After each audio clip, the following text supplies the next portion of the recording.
और अब मैं Shri S Raman, chairman managing director SIDBI, उनसे निवेदन करती हूँ अपने संबोधन को वो जारी रखें।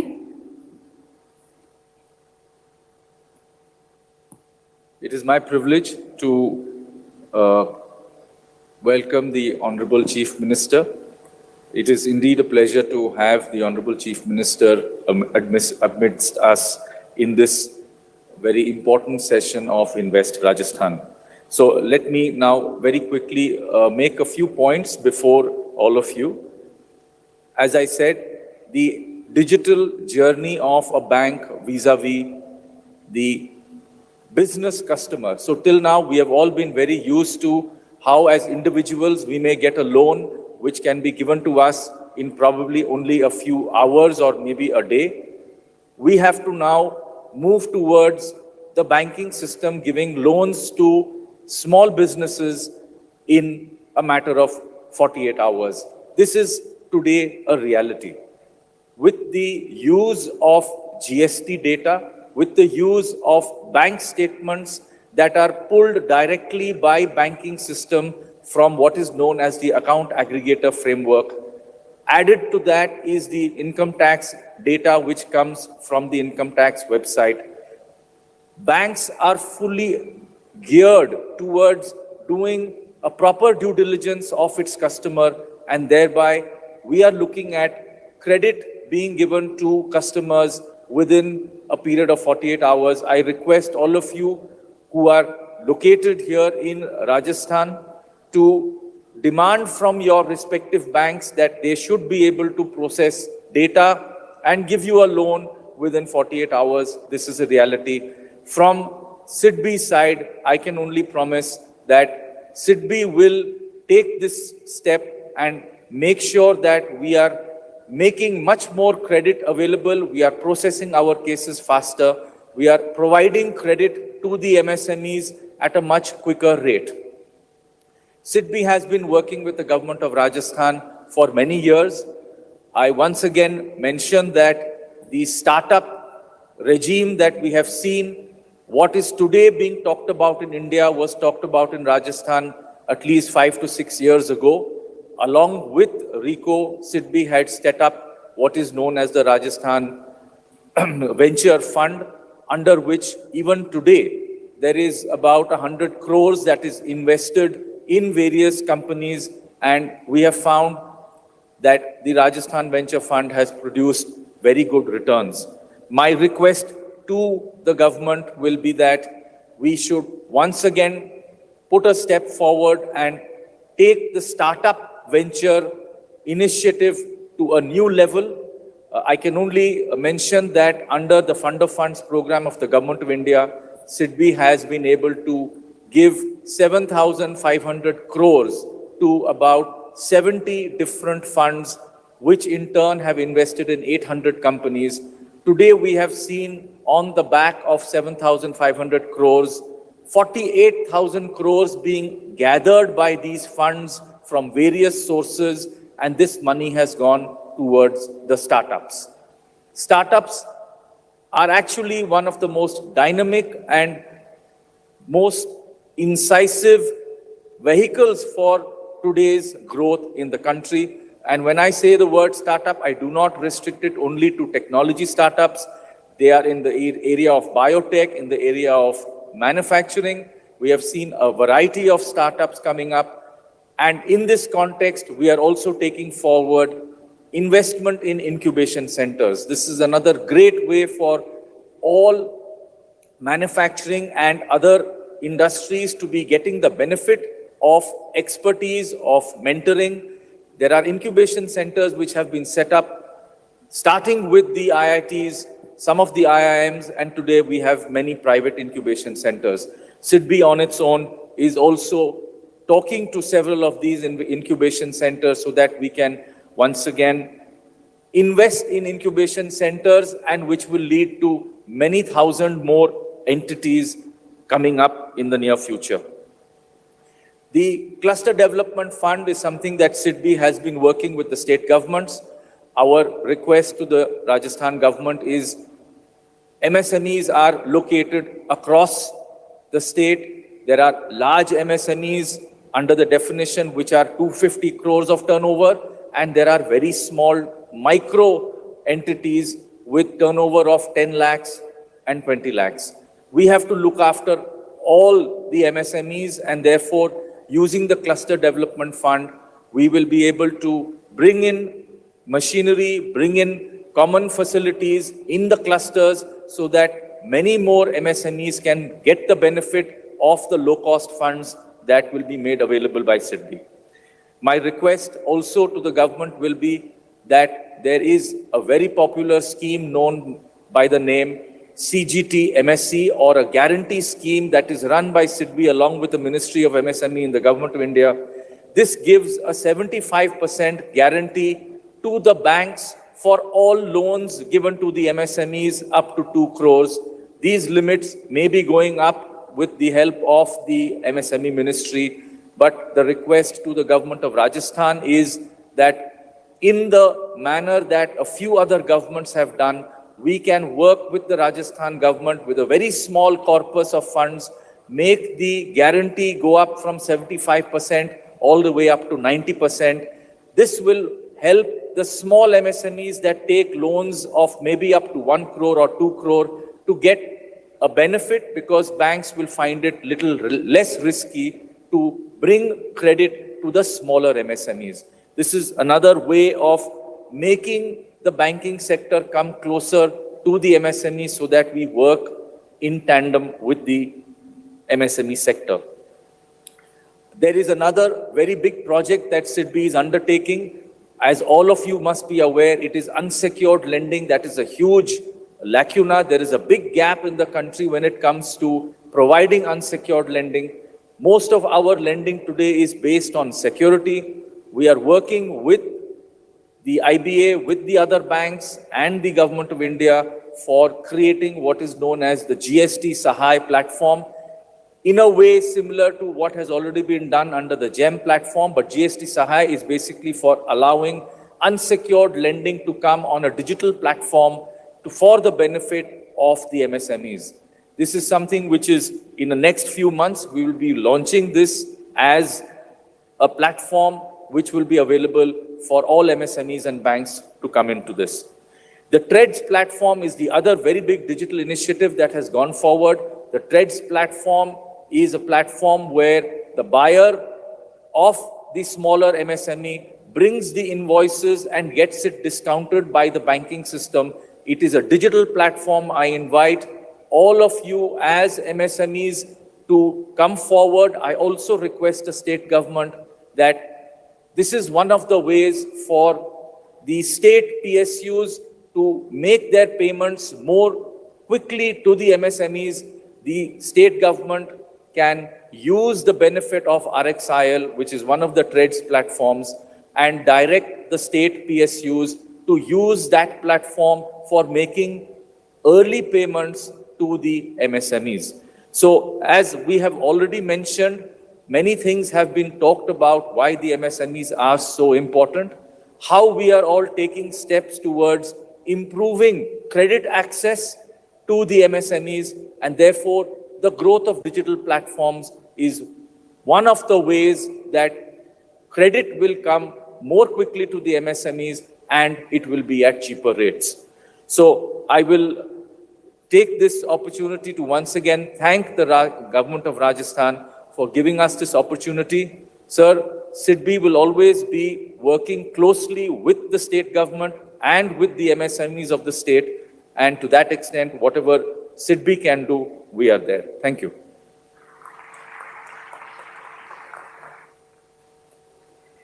बहुत बहुत धन्यवाद सर। व्यापार बढ़ाने के लिए वित्त पोषण, इस पर आपके विचारों को हमारे साथ साझा करने के लिए, साथ साथ सिडबी के नई पहल जो हैं, काफ़ी सारे कार्यक्रम स्कीम्स जो हैं और विशेष रूप से राजस्थान सरकार के साथ मिलकर काम करने की तरफ, उसके बारे में हमें जानकारी देने का, आपके कंस्ट्रक्टिव सजेशंस गाइडेंस के लिए बहुत बहुत धन्यवाद। और अब आमंत्रित हैं श्री राजीव अरोड़ा जी, अध्यक्ष राजस्थान लघु उद्योग निगम लिमिटेड। उनसे निवेदन है उनके संबोधन के लिए।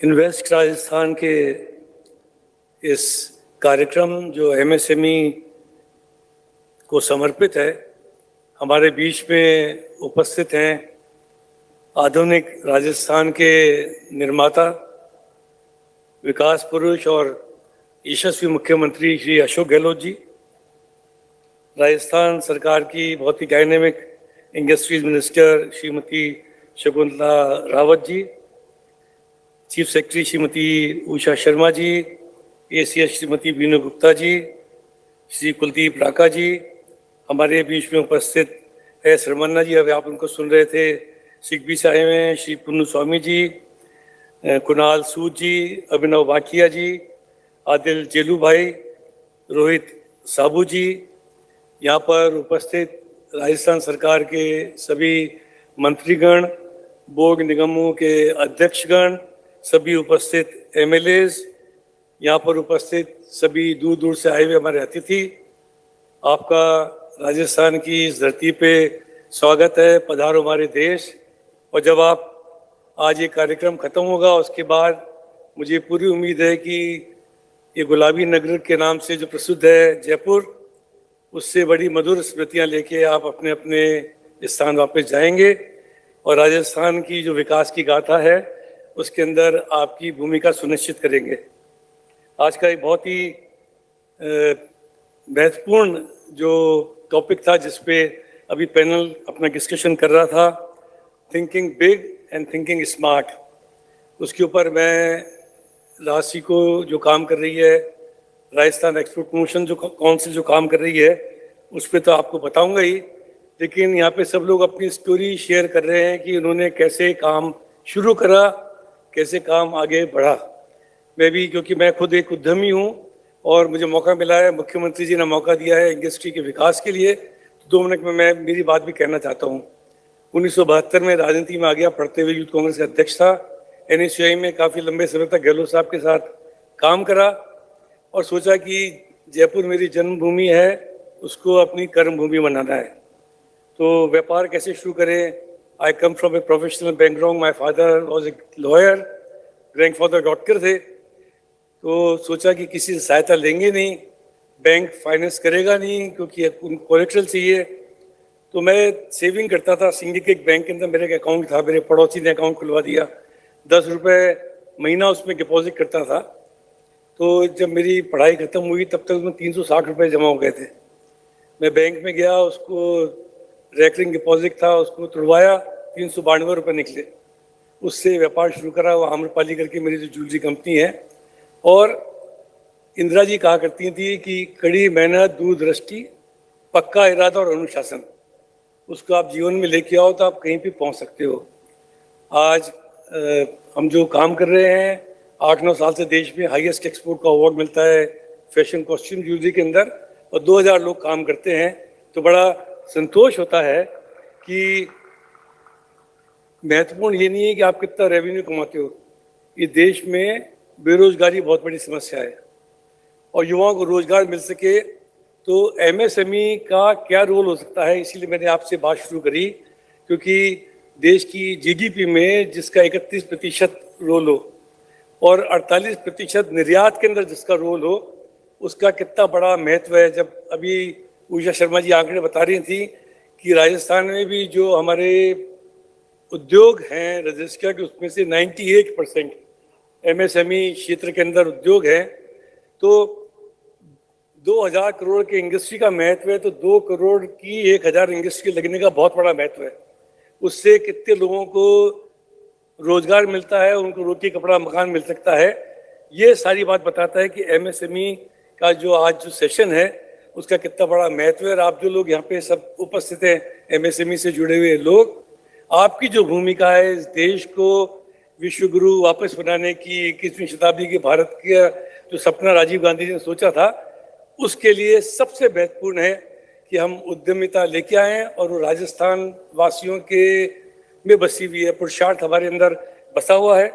तो इसका बहुत बड़ा आगे हमारे लिए महत्व है। अगर एमएसएमई को हम बांटे तो 2 क्षेत्र में बड़े क्लियर रूप से सोच सकते हैं। एक तो लघु उद्योग है और एक है निर्यात, एक्सपोर्ट जो है।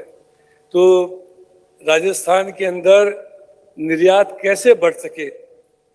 हमने सुना है कि एक्सपोर्ट प्रमोशन काउंसिल होती हैं अलग अलग सब्जेक्ट्स की पूरे देश के अंदर। राजस्थान के अंदर माननीय मुख्यमंत्री जी का सोच था, कांग्रेस पार्टी ने अपने घोषणा पत्र में चुनाव से पहले घोषणा करी थी कि राजस्थान में एक्सपोर्ट प्रमोशन काउंसिल बनाएंगे, जिससे कि सभी क्षेत्रों का, चाहे इंजीनियरिंग हो, हैंडीक्राफ्ट्स हो, कारपेट्स हो, जेम्स एंड ज्वेलरी हो, एग्रो इंडस्ट्री हो, सबका निर्यात बढ़ सके। तो राजस्थान एक्सपोर्ट प्रमोशन काउंसिल यहाँ पे बन के तैयार हो चुकी है और आने वाले समय के अंदर अभी मुख्यमंत्री जी ने घोषणा भी करी कि जब आप अंतर्राष्ट्रीय फेयर्स में पार्टिसिपेट करेंगे, राजस्थान के अंदर कोई बायर सेलर मीट होगी तो उसके अंदर एक्सपोर्टर्स को सहायता दी जाएगी, 50% तक पुनर्भरण होगा। और उद्योग विभाग ने एक कार्यक्रम चलाया, निर्यातक बनो, एक्सपोर्टर्स को बनाने के लिए विशेष कार्यक्रम चलाया गया। और मुझे खुशी है कि माननीय मुख्यमंत्री महोदय 8,356 लोगों ने, नए लोग इसमें निर्यातक बने और इस प्रदेश में लगभग 1,33,000 एक्सपोर्टर्स हैं, निर्यातक हैं, जो कि लाखों करोड़ लोगों को रोजगार उपलब्ध करा रहे हैं। तो आने वाले समय के अंदर राजस्थान निर्यात के क्षेत्र में पूरे देश के अंदर अग्रणी होने वाला है। मैं ये भी बताना चाहता हूँ आपको कि कोरोना के समय में जैसा मैनेजमेंट राजस्थान सरकार द्वारा करा गया, उसका सबसे बड़ा लाभ छोटे और मझले उद्योगों को मिला। क्योंकि जहाँ सीतापुरा के अंदर हम बैठे हुए हैं, जिस कन्वेंशन सेंटर के अंदर एक कार्यक्रम हो रहा है, ये भी माननीय मुख्यमंत्री महोदय की सोच है। मैं फेडरेशन ऑफ राजस्थान एक्सपोर्टर्स का अध्यक्ष था, पिछले 20 वर्षों से हूँ। हम हमेशा मांग करते थे कि जयपुर के अंदर ट्रेड और टूरिज्म को बढ़ाने के लिए भी जरूरत है कि एक बड़ा कन्वेंशन सेंटर बने, एक एग्जीबिशन सेंटर बने। और मुख्यमंत्री जी ने पिछले कार्यकाल के अंदर इसकी घोषणा करी, ये बन के तैयार हुआ और आप देख सकते हैं कि इसका कितना बड़ा लाभ मिल रहा है। क्योंकि इससे न केवल उद्योग बढ़ता है, बल्कि जब भी कोई व्यक्ति कहीं पे होता है पूरे देश के अंदर और वो बोलता है कि मुझे कॉन्फ्रेंस के लिए जयपुर जाना है, किसी दूसरे शहर में जाने की जगह जयपुर आना पसंद करता है। क्योंकि जो घर से उनकी जो पत्नी साथ में आती है, जो सहभागी होती है, वो भी सोचती है कि मैं जयपुर की ऐतिहासिक इमारतें देखूंगी, शॉपिंग करूंगी। तो इसका डबल फायदा होता है, ट्रेड भी बढ़ता है, टूरिज्म भी बढ़ता है। और अब तो टूरिज्म को भी उद्योग का दर्जा दे दिया। मुख्यमंत्री महोदय ने बहुत लंबे समय से बातचीत थी, 1,000 करोड़ रुपए देना और टूरिज्म को उद्योग का दर्जा देना, ये एक ऐसा ऐतिहासिक स्टेप है कल जिसकी पूरे देश के अंदर कल्पना नहीं है। किसी भी राज्य में 1,000 करोड़ रुपए का टूरिज्म के लिए बजट नहीं होता है। लेकिन ये राजस्थान का जो इकोनॉमी का जो इंजन है, उसका जो ग्रोथ है, जो साइकिल है, उसके दोनों पहिए हैं। उद्योग और पर्यटन यहाँ साथ साथ चलते हैं।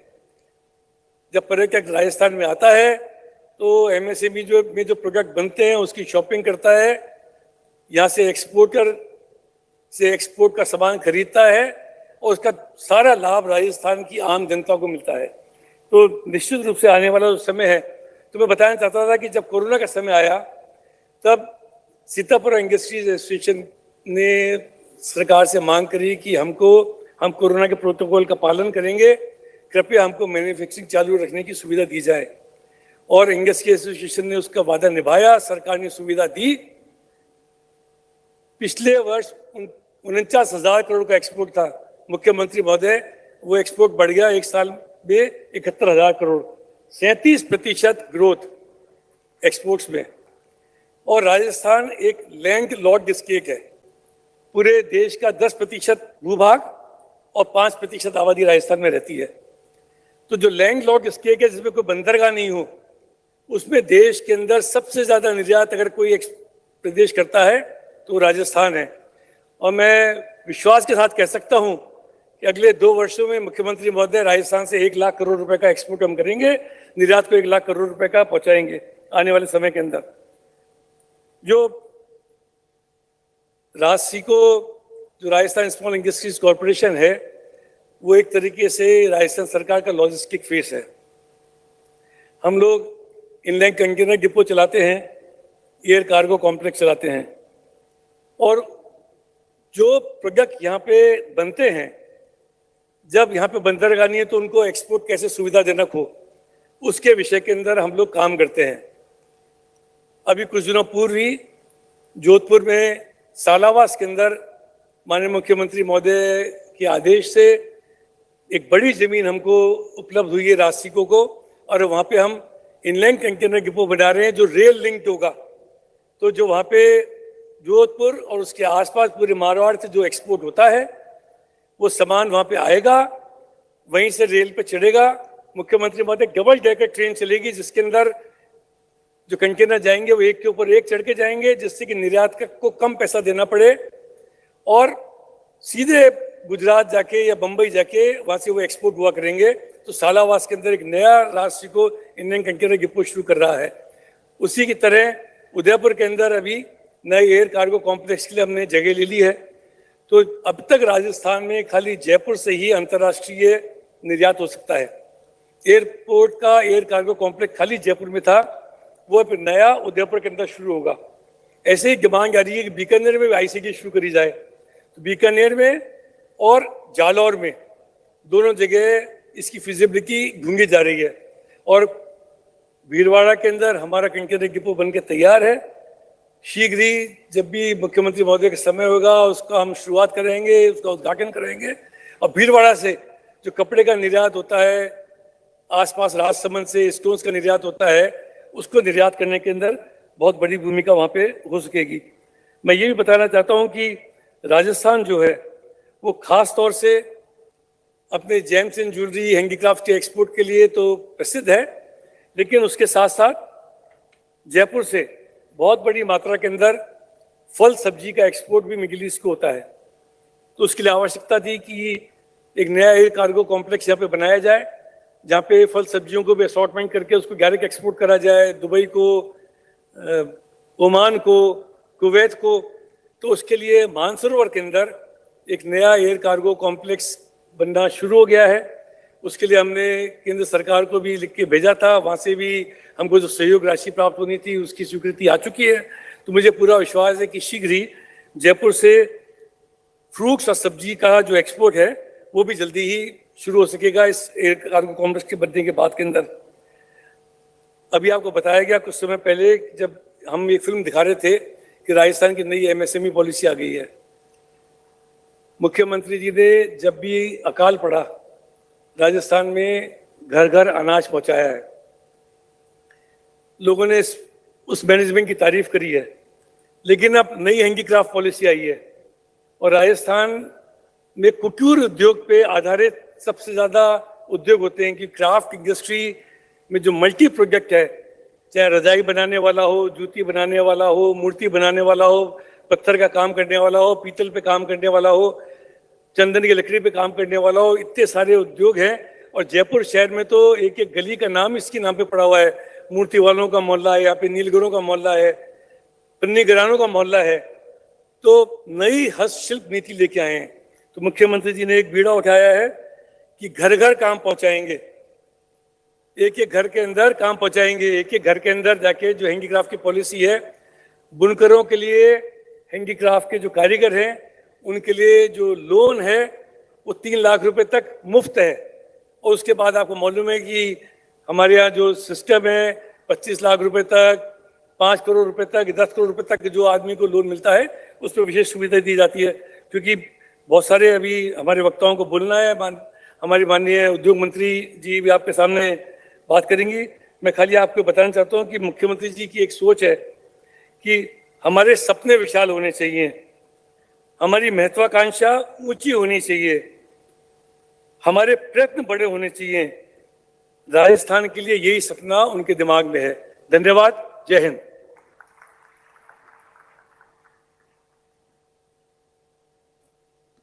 बहुत बहुत धन्यवाद मान्यवर। और अब मैं आमंत्रित करती हूँ श्रीमती शकुंतला रावत जी को, हमारी माननीय उद्योग एवं वाणिज्य मंत्री, इस सम्मानित सभा को संबोधित करने के लिए।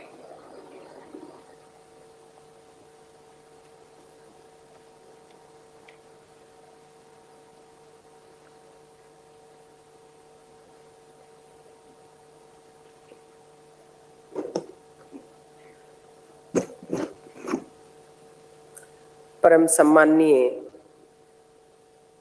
यशस्वी और लोकप्रिय जनसेवक मुख्यमंत्री अशोक गहलोत जी और चेयरमैन राजीव अरोड़ा जी, शिव सुब्रमण्यम जी, आदिल जैनुल भाई जी, पोन्नू स्वामी जी, रोहित साबो जी, अभिनव बाठिया जी, कुणाल सूद जी एवं सभी यहाँ पर उपस्थित मंत्रीगण, विधायकगण, उषा शर्मा जी, कुलदीप राका जी, वीनू जी, महेंद्र पारक जी, मीडिया बंधु, सभी इन्वेस्टर्स एवं एमएसएमई से जुड़े हुए प्रभुजन। एमएसएमई एनक्लू में आप सभी का मैं हार्दिक स्वागत करती हूँ, अभिनंदन करती हूँ।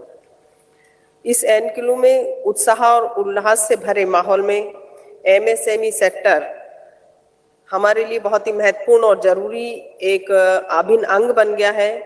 एमएसएमई सेक्टर भारतीय अर्थव्यवस्था का एक बहुत ही जीवंत क्षेत्र है। राज्य में कुल मौजूदा जो भी उद्यम है, यहाँ पर उद्योग हैं, उनमें 98% उद्योग हमारे एमएसएमई में आते हैं। एमएसएमई में जो छोटे उद्योग धंधे हैं, चाहे वस्त्र का हो, हस्तशिल्प का हो, खनन का हो, कृषि का हो, खाद्य प्रसंस्करण हो, धातु है, शिल्प है, फुटवियर जैसे अनेकों जो छोटे छोटे उद्योग धंधे हैं, ये इसमें आते हैं। सामाजिक आर्थिक विकास में ये अपनी बहुत ही महत्वपूर्ण भूमिका निभाते हैं। एमएसएमई की एक विशेषता ये है कि बड़े उद्योगों की तुलना में पूंजी लागत कम लगती है इसमें और रोजगार के अवसर अधिक प्राप्त होते हैं। रोजगार सृजन में कृषि के बाद ये एमएसएमई का देश में दूसरा स्थान है।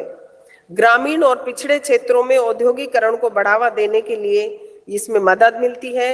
जनता को उत्पाद एवं सेवाओं के लिए सीधा पहुंचने में साथ साथ बड़े उद्यमों के बैकवर्ड्स लिंकेज में भी इसमें उपलब्ध जो कच्चा माल उपलब्ध कराकर फिर उसको फिनिश करके जो देने का काम होता है, वो छोटे छोटे कारखाने इसमें स्थापित होते हैं।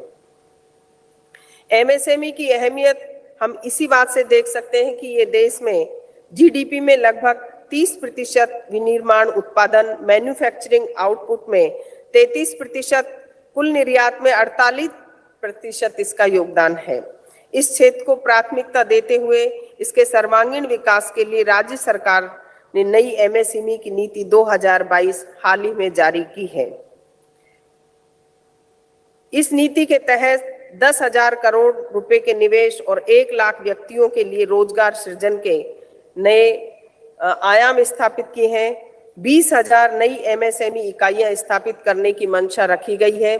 साथ ही पर्यावरण को ध्यान में रखते हुए नीति के तहत 9,000 एमएसएमई उद्यमियों को भारत सरकार से zero defence, zero effect GD certification प्राप्त करने में मदद मिलेगी। रिप्स 2019 इस सेक्टर को थ्रस्ट सेक्टर के रूप में रखकर वित्तीय लाभ उपलब्ध करवाए गए हैं। अक्सर देखा गया है कि सेक्टर की इकाइयों को भुगतान होने में देरी होती है, लेकिन इन वित्तीय समस्याओं का समाधान करने के लिए जो राज्य में अब 10 सूक्ष्म एवं लघु उद्यम सुविधा परिषदों का MSEFC का गठन किया गया है।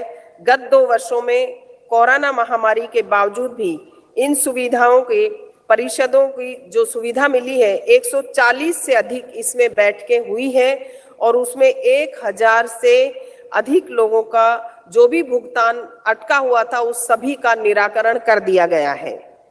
विभिन्न सरकारी विभागों में संबंधित विवादों के उद्यमों के कार्य में बाधा डालने वाले विवादों को भी सुलझाने के लिए मुख्य सचिव की अध्यक्षता में जिला कलेक्टर लेवल पर इसमें मीटिंग करके उसकी भी व्यवस्था की गई है। छोटे उद्यमों के लिए मुख्यमंत्री लघु प्रोत्साहन योजना के तहत इकाइयों के विस्तार और विधिकरण करने वाली मौजूद इकाइयों के ऋण पर 8% ब्याज राशि दी जाती है, उपलब्ध करवाई भी जा रही है। अभी भी सभी राज्यों में राजस्थान के सभी जिलों में इसकी सुविधा प्राप्त है और जो पहली बार एक ऐसा आयाम नया स्थापित किया राजस्थान के मुख्यमंत्री जी की सोच ने कि प्रत्येक जिले में जो रोड शो हुए, प्रत्येक जिले में रोड शो हुए, उससे छोटे छोटे इन्वेस्टर्स आगे आए और उन्हें एमएसएमई पॉलिसी का लाभ सबसे ज्यादा मिलेगा। और अभी जो जिलों से जो हमारे पास लिस्ट आई, जो इन्वेस्टर्स आए, उसमें सबसे ज्यादा ये एमएसएमई का फायदा उन्हीं को मिलेगा जो हमारे पारंपरिक उद्योग धंधे हैं, जो कोरोना के काल थोड़ा उनमें एक तरह से कमी आ गई थी, लेकिन अब वो ज्यादा उभर के आ रहे हैं। प्रत्येक जिले से इन्हें बहुत ही लाभ मिल रहा है और हमारी एमएसएमई और मुख्यमंत्री लघु प्रोत्साहन योजना का उन्हें बहुत अधिक मात्रा में लाभ दिया जा रहा है। हमारा भी यही टारगेट है कि छोटे उद्यमियों को अधिक से अधिक लाभ दिया जा सके। वन स्टॉप शॉप है, उसमें वीआईपी में सोमवार और बृहस्पतिवार को 2 दिन में 14 विभागों के अधिकारी बैठते हैं और वहां पर मैं स्वयं भी अधिकतर सोमवार को और बृहस्पतिवार को एक दिन किसी भी दिन जाकर के उसमें जो एप्लीकेशंस आती है उनका निपटारा करने का प्रयास करते हैं और एमएसएमई का ज्यादा से ज्यादा लाभ मिले उसके लिए पूरे राजस्थान से, पूरे जिले से अधिक उद्यम स्थापित हो सके, ऐसा हमारा प्रयास रहेगा। और ये कल का और आज का हमारा प्रोग्राम सफल रहा। सम्माननीय मुख्यमंत्री महोदय ने एक ऐसा हमें ये आयोजित करने की जो प्लानिंग थी जिससे कि ज्यादा से ज्यादा इन्वेस्टर्स आ सके, और जिले से कल भी हमारे पास कई लोग यहाँ आए थे कि आपने रोड शो जिले वाइज किए, उसमें हमें ज्यादा से ज्यादा बेनिफिट मिलेगा। धन्यवाद। राम राम साहब।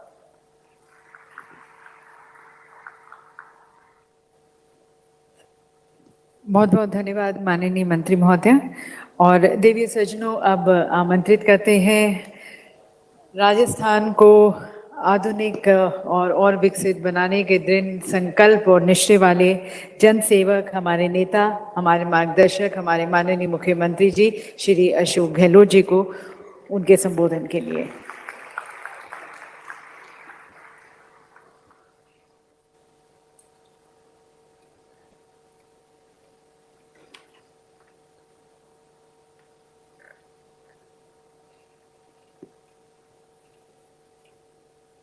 हमारे उद्योग मंत्री श्रीमती शकुंतला रावत जी, राजीव अरोड़ा जी, चीफ सेक्रेटरी उषा शर्मा जी,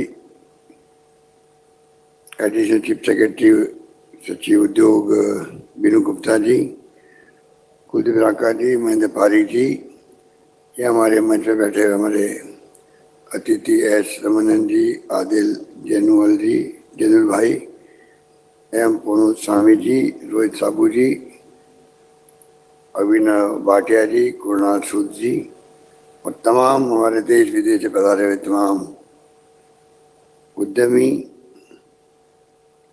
और अधिकारीगण, भाई और बहनों, नौजवान साथियों,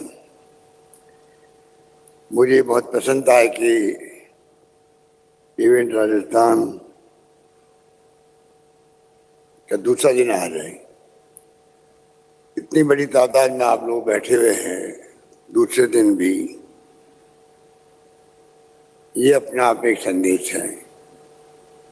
राजस्थान सरकार हमेशा एमएसएमई के साथ आपको, पहले भी हमने प्रयास किया जब कोरोना था तब भी, आगे भी आपका पूरा कैसे आपके जो योजनाएं हैं, जो आपकी सोच है, उनको हम लोग हर बार बजट में शामिल करने का प्रयास करते हैं। आप इससे अंदाजा लगा लीजिए कि जब सरकार बनी थी हमारी और 2019 के अंदर ही हमने एमएसएमई को लेके एक्ट पास किया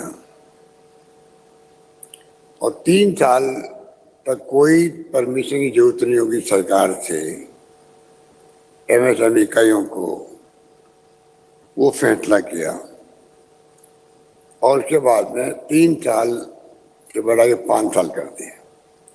आप सोच सकते हैं शुरुआत से ही एमएसएमई से ही सरकार उद्योगों के क्षेत्र में अपनी सोच रखती सकारात्मक। एमएसएमई का इतिहास ही बहुत शानदार रहा है। जब पंडित जवाहरलाल नेहरू आजादी के बाद में प्रथम प्रधानमंत्री बने तो प्लानिंग कमीशन की स्थापना की गई वो दूरदृष्टा थे। उनकी दूरदृष्टि थी कि उस वक्त ही प्लानिंग कमीशन बना, उस वक्त ही वो तमाम संस्थाएं बनी, IIT, IIM, एम्स, बड़े बड़े कल कारखाने लगे। और मैं सोचता हूँ अगर वो उस वक्त में ये फैसले नहीं होते देश के लिए, तो आज भी हमारा मुल्क दूसरे विकसित राष्ट्रों की तरफ देखता रहता, पाकिस्तान की तरह। नींव मजबूत हुई तो आज उसमें से निकल के आए हैं टेक्नोक्रेट, उस पर निकल के आए मैनेजमेंट के लोग, बड़े बड़े कारखाने लगे तो उसमें से रॉ मटेरियल मिलता है MSME को भी। और आप सोच सकते हैं कि MSME परिभाषित भी पहली बार प्लानिंग कमीशन के माध्यम से की गई और एक आधार बना करके जो सोच रखी गई कि MSME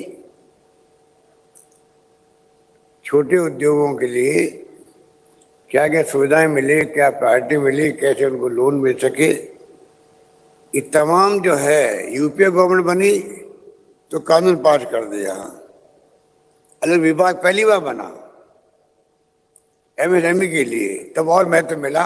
और तमाम बैंकिंग सिस्टम हो, शेड्यूल हो, सबको ये लगा कि प्रायोरिटी में MSME को देनी है। MSME की परिभाषित जब पहली बार हुई प्लानिंग कमीशन की सोच के आधार पर, सर्वे के आधार पर, और आज आप देखिए देश की GDP के अंदर 30% योगदान होना MSME की बहुत बड़ी उपलब्धि आप लोगों की। 6 लाख उद्योग तो राजस्थान में है, अभी राजीव अरोड़ा जी बता रहे थे, 1,35,000 के लगभग एक्सपोर्टर हैं। इस सेक्टर कोई मामूली सेक्टर नहीं है। जितना MSME सेक्टर मजबूत होगा उतनी आर्थिक स्थिति राजस्थान की मजबूत होगी। ये सोच के साथ हम आगे बढ़ना चाहते हैं और ये बात लागू पूरे मुल्क के लिए लागू होती है।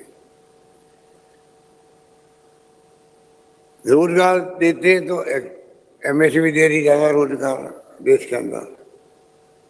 एक्सपोर्ट हो रहा है तो MSME के माध्यम से हो रहा है। तो मैं कहना चाहूंगा आपको कि जिस रूप में आप लोग यहाँ आए हैं, जिन उम्मीदों के साथ में, आपने महसूस किया होगा कि कोरोना के बाद में या कोरोना के दरमियान में भी हमने हमेशा ध्यान रखा किस प्रकार से वो सब सुविधाएं मिले, वो सब फैसले हों जिससे कि आप लोग अपनी मजबूत स्थिति को बनाए रख सकें, कमजोर स्थिति नहीं बने। क्योंकि साल भर तक कोरोना में लॉकडाउन रहने बहुत बड़ी चुनौती हमारे सामने थी। हमने आपके, क्योंकि प्री बजट मीटिंग हम करते हैं तो उसमें आप लोग भी आते हैं, सब सेक्टर के लोग बुलाते हैं और जो सुझाव आप लोग देते हैं उसके आधार पर फैसले भी करते हैं, बजट प्रस्तुत करते हैं। आपने देखा होगा कि किस प्रकार से सरकार ने एमनेस्टी स्कीम्स लेके आके घोषणाएं करके, चाहे इंटरेस्ट की बात हो, चाहे पेनल्टी की बात हो, चाहे प्रिंसिपल भी क्यों नहीं हो, कई योजनाओं में प्रिंसिपल तक माफ हुए। इस प्रकार से सरकार हमेशा आपके साथ आपकी खड़ी रही और वही कारण है कि आज हम ऐसी स्थिति में है और जो आधार बन गया, हम चाहेंगे कि आने वाले वक्त में और हम उसको आगे बढ़ाएं और इसी रूप में हम लोग हर सेक्टर को, हर तरह के MSME की इकाई, उन सबका ख्याल रखें। अलग अलग समस्याएं भी होती है आप लोगों की। जोधपुर में हैंडीक्राफ्ट का आप समझ सकते हैं कितना बड़ा नेटवर्क बन गया है, कितना एक्सपोर्ट हो रहा है, कितना बड़ा गांव बाड़मेर, जैसलमेर दोनों की धरती के अंदर कितने हैंडीक्राफ्ट बनाने वाले शिल्पी हैं, रहते हैं। कितने लोगों का तकदीर बदल गई है इस हैंडीक्राफ्ट उद्योग से कोई कल्पना नहीं कर सकता। जो कलाएं लुप्त होती जा रही थी वो जिंदा हो गई वापस। ये तो एक उदाहरण दे रहा हूँ आपको। खादी की संस्थाएं बहुत ज्यादा है, उनको किस प्रकार से सुविधाएं मिले जिससे कि वो अपने पैरों पर खड़े रह सकें। तो इस प्रकार से मैंने देखा कि एमएसएमई का भविष्य उज्जवल है आज भी। अब देखिए रिफाइनरी का जो मैं बार बार बोलता रहता हूँ, तेल निकल गया बाड़मेर के अंदर। 40 साल में खुद देख रहा था बॉर्डर पर जैसलमेर बाड़मेर ऑल इंडिया की कंपनी हो, ओएनजीसी हो, खूब ट्राई कर रही थी, तेल की खोज की, नहीं मिल रहा था। आखिर में केन एनर्जी सफल हो गई बाड़मेर के अंदर। आज देश का 20% से अधिक तेल रास्ता में निकल रहा है। कल अनिल अग्रवाल बता रहे थे आपको किस प्रकार से ये क्षेत्र पनप सकता आगे भी।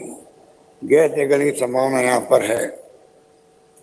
तो टोटलिटी के अंदर ये जब सिनेरियो बना तो हमने भी जिद पकड़ ली कि हमें रिफाइनरियां लगवानी है।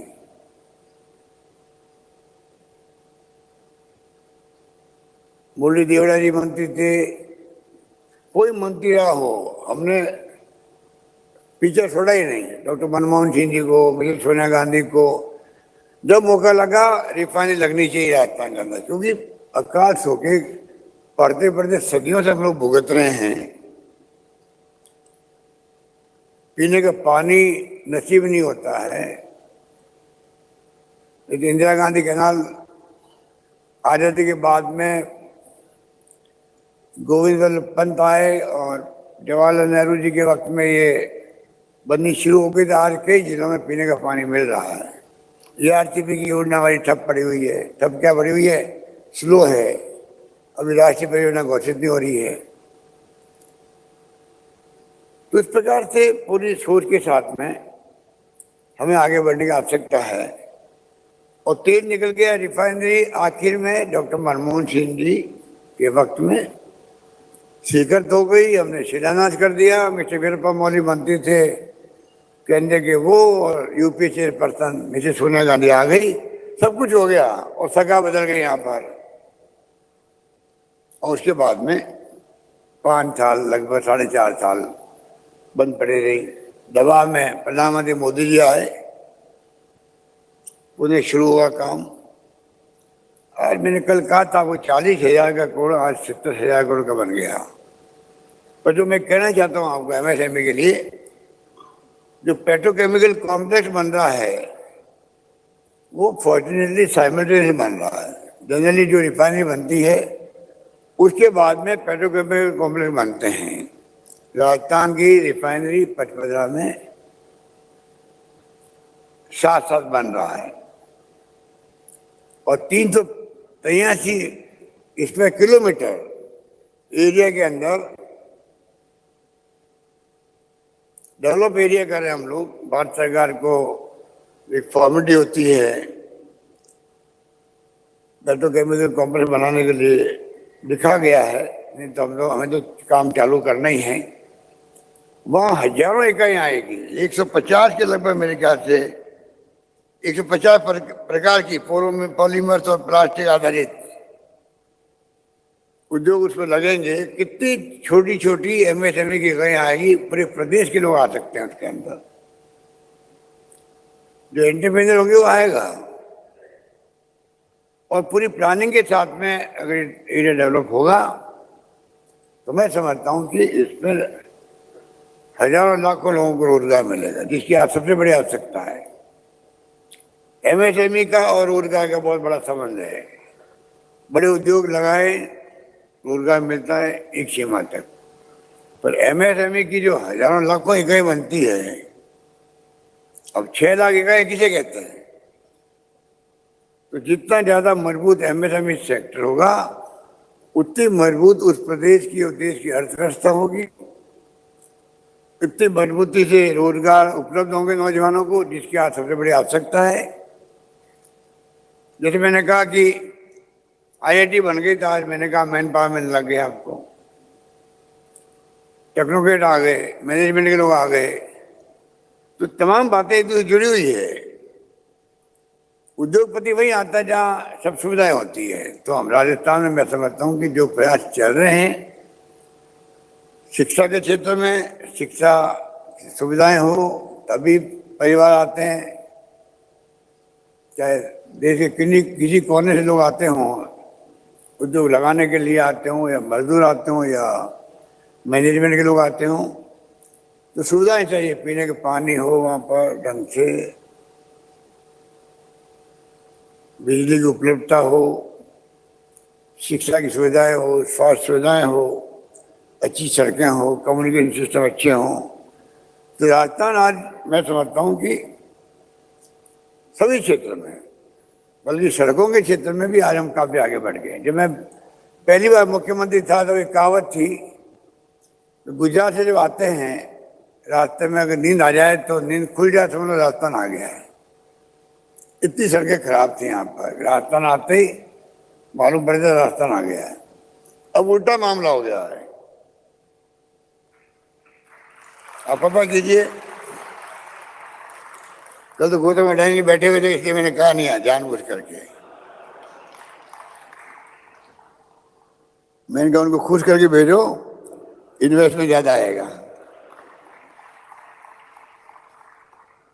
वरना मैं कहने वाला था कि अब सड़कें उल्टी हो गई मामला। जब आप सूरत से बढ़ जाओ तो सड़क खराब मिलेगी आपको।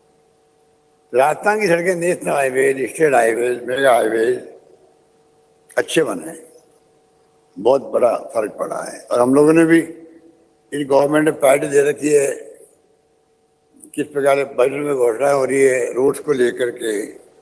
मैं खुद सर्वे करवाता हूँ कि वृहद सड़कें किस जिले में कौन कौन सी है, कलेक्टर के थ्रू करवाता हूँ, जिससे कि कोई पक्षपात नहीं हो, प्रायोरिटी उनको मिले जो वास्तव में सड़कें ज़्यादा खराब है।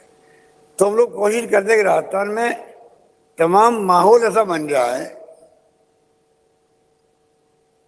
राजस्थान में अगर माहौल बनाने में हम कामयाब हो गए तो ये जो इवेंट जो सक्सेस हुई है कल आज, इसको मजबूती मिलेगी और ज़्यादा इन्वेस्टर आने के प्रयास करेंगे।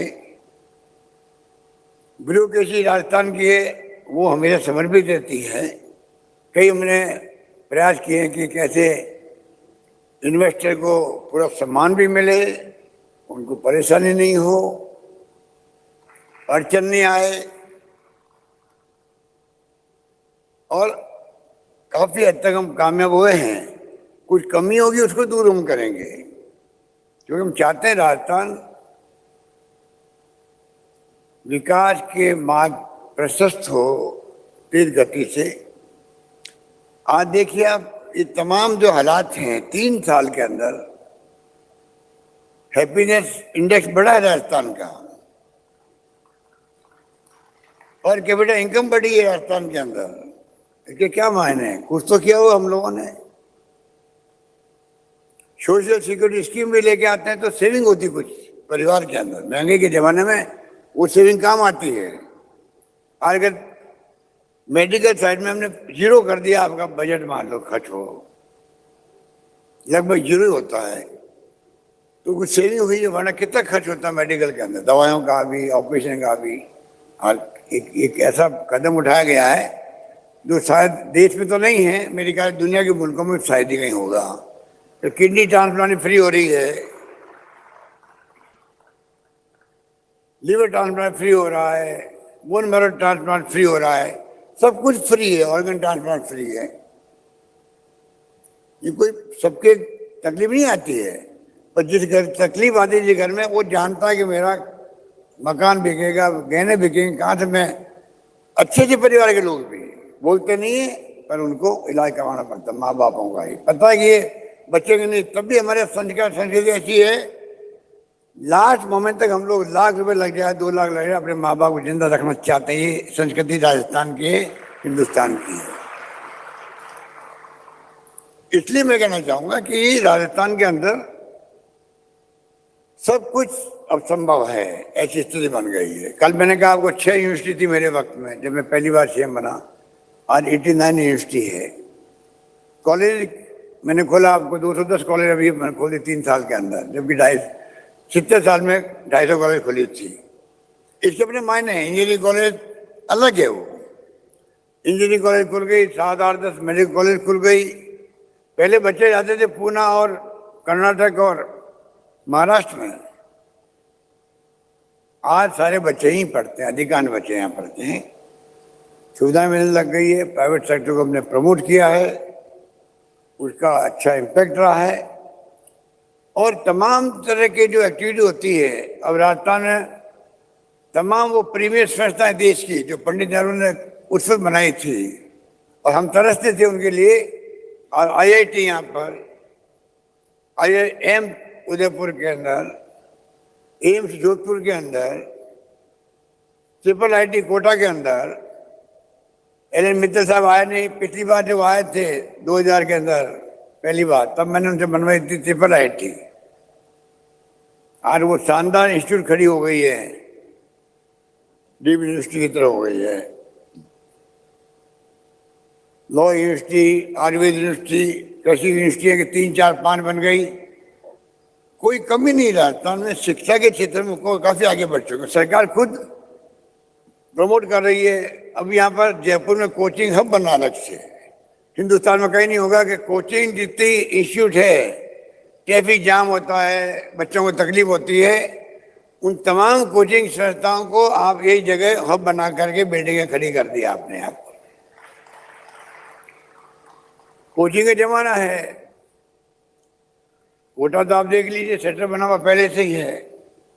तो कहने का मतलब ये तमाम जो एक्टिविटी है वो एक दूसरे लिंक होती है। ये एमएसएमई वाले कोई बड़े उद्योगपति बन सकते हैं, अनुभव काम आएगा। तो सरकार ने तो 200 बच्चों को, मेरे ख्याल से 200 तो चले गए हैं, ज़्यादा चले गए होंगे। आज विदेश में हम लोग 50 लाख, 1 करोड़ फीस लगती है, पूरा सरकार दे रही है उनको। टैलेंट बच्चे जाने चाहिए, जिनके पास साधन खुद के नहीं है उनको बाहर भेजो। हमारी तरफ से कोई कमी नहीं है। उसी रूप में हम लोगों ने, मैं समझता हूँ कि व्यवस्था कर रखी है और पॉलिसी भी हमने इतनी अच्छी बनाई है जिससे कि आपके बेहतर मार्केटिंग कैसे हो सके, कलाएं जीवित रह सके और हमारे उत्पादों की अंतर्राष्ट्रीय स्तर पर पहचान बन सके। जो पॉलिसी बनाई है उसके अंदर प्रोविजन किए हैं। उसके माने ये कि किस प्रकार से हम लोग, मार्केटिंग बड़ी बात होती है, कोई कहीं लगा भी ले तो मार्केटिंग क्या होगा उसका। और सीडबी के चेयरमैन साहब बैठे हैं, मैं समझता हूँ कि इन्होंने जो बात कही है उससे मैं बहुत प्रभावित हुआ कि किस प्रकार ये सहयोग करने के लिए खुद आगे आ रहे हैं। इन्वेस्टर को क्या चाहिए, एमएसएमई लोगों को अगर टाइम पे लोन मिल जाए और सरकार इंसेंटिव दे दे उनको सब तरह से। जैसे मैंने कहा कि 3 साल के बजाय 5 साल हमने कर दिया, कोई परमिशन की जरूरत नहीं। 8% तक ब्याज जो है मुक्त कर दिया है, अलग अलग श्रेणी के हिसाब से। 8% भी है, 7% भी है, 5% भी, 0 भी है, 0 ब्याज भी है कुछ स्कीम के अंदर। तो इस प्रकार हम सब जो है चाहेंगे, बजट आने वाला है, प्री बजट मीटिंग होगी, तब हम और आपकी बातें सुनेंगे और जो सुझाव आप देंगे मैं उसको प्रयास करूंगा किस प्रकार से इस सेक्टर और मजबूत हो आने वाले वक्त के अंदर। उसके लिए हम लोग फैसले करेंगे। यही बात कहता हूँ मैं आप सबको, आपके प्रति बहुत शुभकामनाएं, आपके परिवार के प्रति।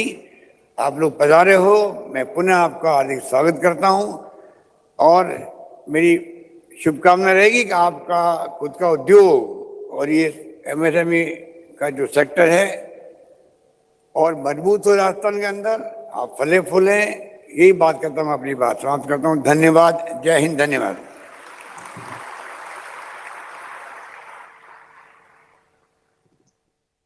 बहुत बहुत धन्यवाद माननीय मुख्यमंत्री जी। एमएसएमईज के सुंदर और उज्जवल भविष्य की तरफ जो आपके सरकार की जो मंशा है, सोच है, जो इच्छा है और विशेष रूप से जो आपका विश्वास है एमएसएमईज में, उसे यहाँ पर हमारे सामने साझा करने का, सभी में एक नया जोश जागृत करने का बहुत बहुत धन्यवाद। And your address completely reflects your commitment and your dedication and the confidence which you have in the MSMEs. Thank you, Honorable Chief Minister, sir.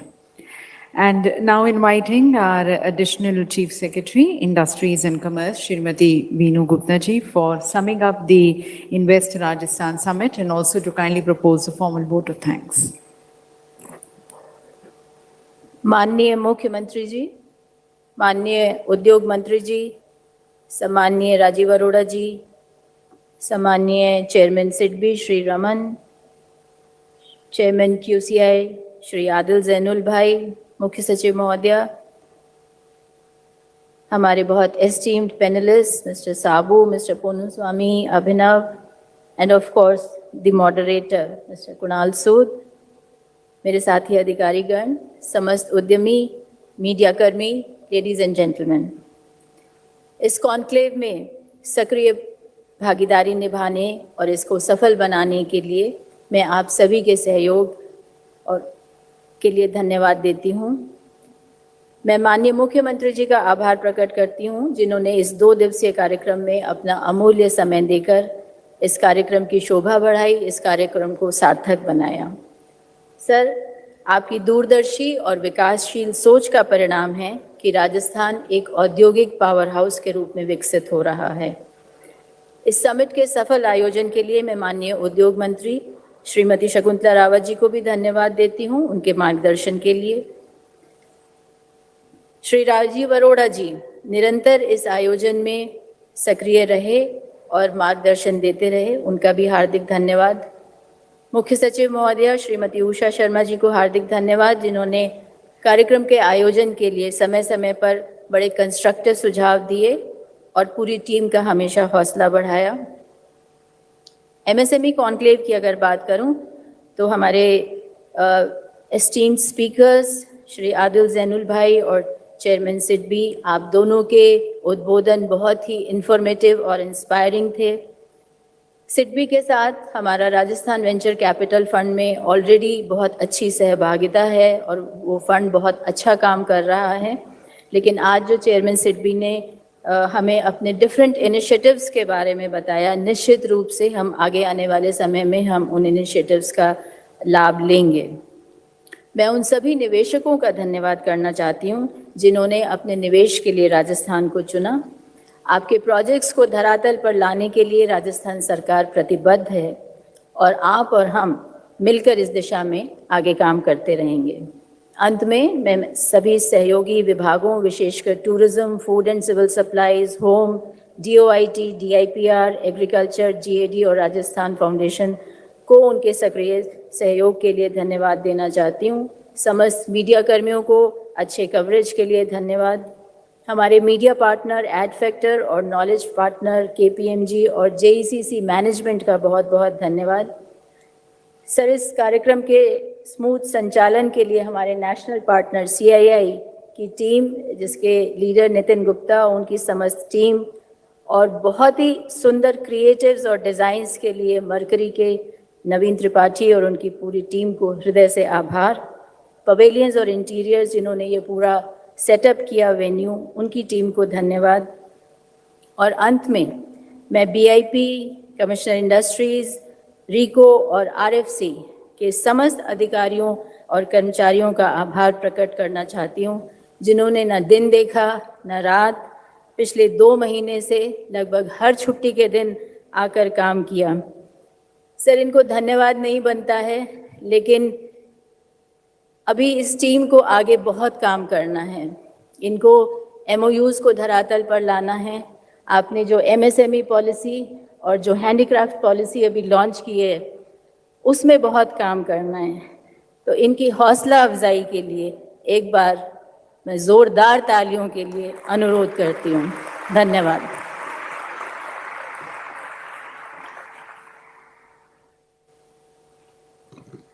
बहुत बहुत धन्यवाद मैम। और अब आप सभी से निवेदन है अपने स्थान पर खड़े होने के लिए राष्ट्रगान के लिए।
जय हिंद, जय राजस्थान। दिव्य सज्जनों, आप सभी का पुनः बहुत बहुत धन्यवाद। इन्वेस्ट राजस्थान समिट 2022 में सम्मिलित होने का और इसके सक्सेस की तरफ आपके योगदान का बहुत बहुत धन्यवाद।